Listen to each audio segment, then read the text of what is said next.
It's not easy being a Malayali. Virtually every week of the year, a Malayali has to deal with local, national, and global developments, involving Keralites, of course. Like last week, Keralites had to grapple with not one but two international developments. One was about Vivek Ramaswamy, son of Malayali parents from Vadakkencheri near Palakkad, Kerala, deciding to enter the Republican Party's presidential primary. Obviously, every Malayali had to discuss the implications of a US president of Malayali descent. And then the action shifted to the other global hotspot, Israel, where a 48-year-old Malayali farmer absconded from a government-led farm study group.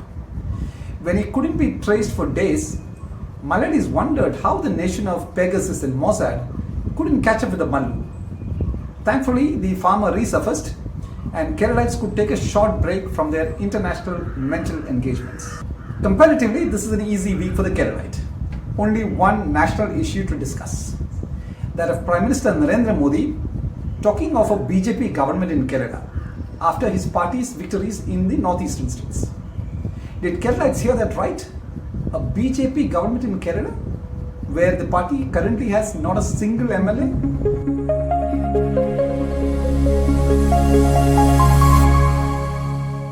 In contemporary India, one political party, the BJP, dwarfs every other party in every aspect. In its geographical presence, in the number of legislators in assemblies and parliament, and even in the quantum of money received. Take a look at the total income of some of India's national parties in 2021-22, according to the Association for Democratic Reforms. The BJP, 19.17 billion rupees.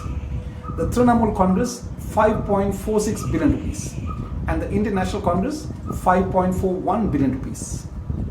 So when someone like the Prime Minister says the BJP is next targeting Kerala, that needs to be taken with all seriousness, given the party's political sweep and the financial muscle.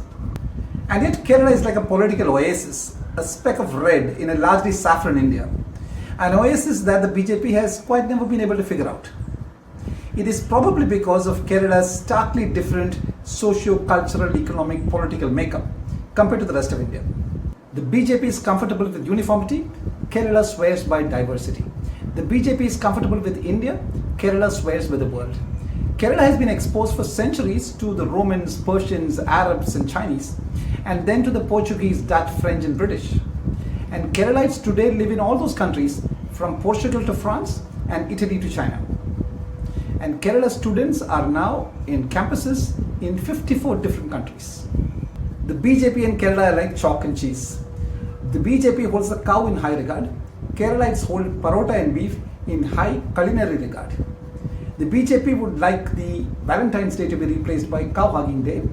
Keralites held the Kiss of Love, a public kissing event to protest moral policing, a good 9 years ago in 2014. But what Keralites must acknowledge about the BJP is the party's culture of hard work at the grassroots level with perseverance. The results bear proof of that committed work. From a mere 2 seats in the Lok Sabha in 1984 to 182 seats in 1999 during the Vajpayee-Advani era, and from there on to 282 seats in 2014 to 303 seats in the Lok Sabha in 2019 during the Narendra Modi-Amit Shah era. The BJP in Kerala has had neither that kind of leadership nor such a rapid growth. Take a look at the BJP's vote shares in Kerala over the last 4 assembly elections. Take a look at those numbers and you see the futility of a third front in Kerala. The LDF and the UDF amass about 85% of the vote shares in Kerala, and these two act like a sort of gridlock that the BJP has been unable to break. So the BJP's legislative strength in Kerala has also been dismal. 0 seats in 2006, 0 again in 2011, 1 out of 140 seats in 2016, and 0 again in 2021. 0, 0, 1, 0 over the last 4 elections. Reads like some computer binary code. But politics is the art of the possible, and the BJP will definitely hope that caste equations will come to play in Kerala also. That it will be able to attract some of the Idava and Thia communities from the CPM, some of the Nayars from the Congress, and then there are some Christians who are disillusioned by the CPM and the Congress and who are now branded Christian Sanghis or Chrissangis. The additional advantage for the BJP now is that the CPM and the Congress have never been as rattled and shaken from the inside as they are now. To grab that opportunity, the BJP definitely requires better state leadership. The advantage for the new leader is that from a status of 0 MLAs in the state, the party can only go up. When Narendra Modi sets out to woo the Malayali, it would be good to keep a few things in mind. One, the infrastructure deficit. Kerala can do with some good infrastructure, a job at which the BJP has a good track record. Kerala now has only 4 international airports in 4 districts. It urgently requires 10 more international airports in its other 10 districts for youth who are queuing up to exit the state. And there should be routes like Kochi, Kyrgyzstan and Idiki, Isle of Man, given the fact that Kerala students are now studying in 54 different countries. Number 2, no to 40% commission. Modi and the BJP must protect Kerala from big-time bribery and corruption, like what happens in neighbouring Karnataka, which is now known as India's 40% state, where 40% of a contract is considered standard bribe rate.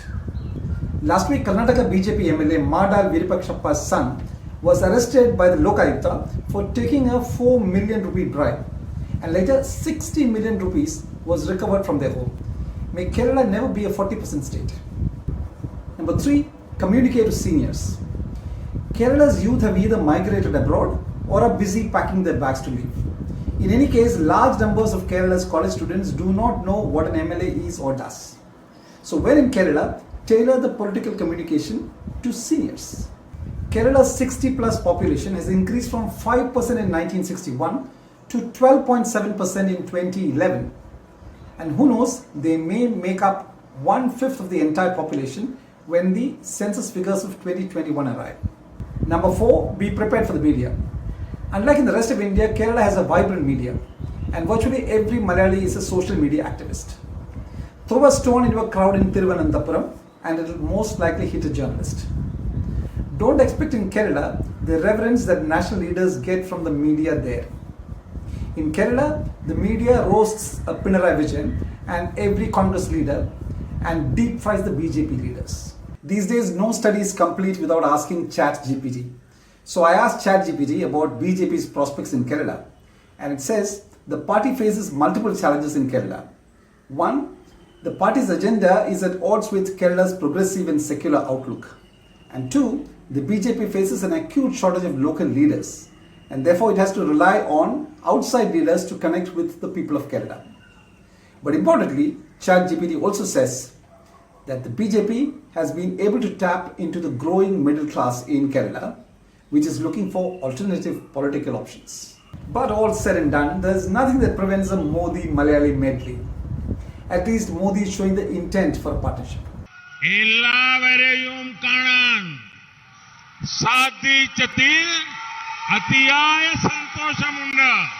Kerala has beef, the Biennale, the backwaters and the Kerala blasters. Can't it have some BJP too? The Malayali will have the last word. Let me leave you with the visuals of a lotus bloom in a paddy field at Malarikkal near Kottayam and a water body at dusk at Vaikam, also in Kottayam district, and the latter one shot by a banker, Philip John. If you spot the BJP amid the lotus bloom at Malarikkal or see some saffron in the golden sunshine at Vaikam, that's purely your political makeup.